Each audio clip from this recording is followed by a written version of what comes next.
Hello, and thank y'all for coming today. I've played the violin since I was 7 years old, and there's a reason it's considered one of the most difficult instruments to play. I'm going to go through a few steps of how to play the violin with y'all today. Understanding your instrument, preparing your instrument, and creating music are all vital steps in learning how to play the violin well. You can better understand your instrument by watching or listening to other people play. Itzhak Perlman is one of the greatest violinists of our time, and this is a clip of him playing.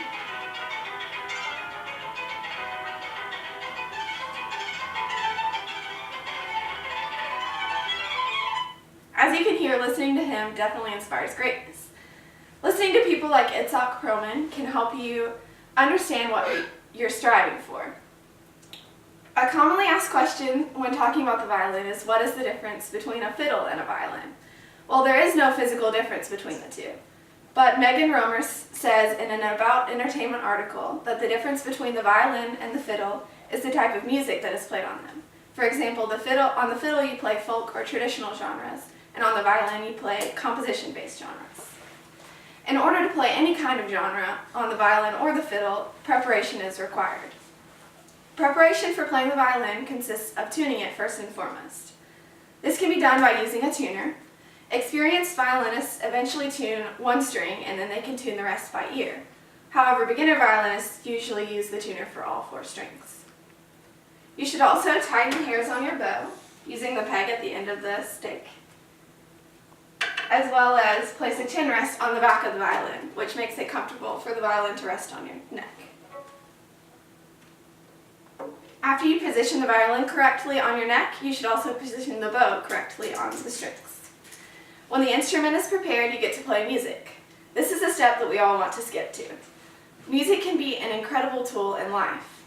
The New York Times says that research shows that children who cannot repeat simple rhythmic patterns will have reading problems, so music teaches focus and communication skills. You should learn to read music as well as learn corresponding finger positions on the violin. Sally O'Reilly said in the book Fiddle Magic, in order to heighten the student's ability to hear the high-low contrast, it is important to develop as much flexibility and independence in finger placement as possible in the early stages of study. Along with knowledge of notes and finger positions, execution is important.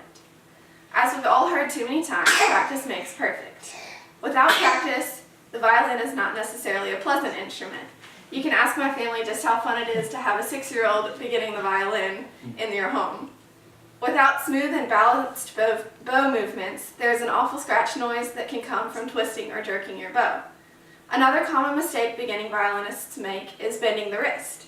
As a student, I was told over and over again to straighten my wrist. This enables better flow of movement when playing the notes. It's important to have general knowledge about your instrument, know how to prepare and position your instrument, and play music skillfully.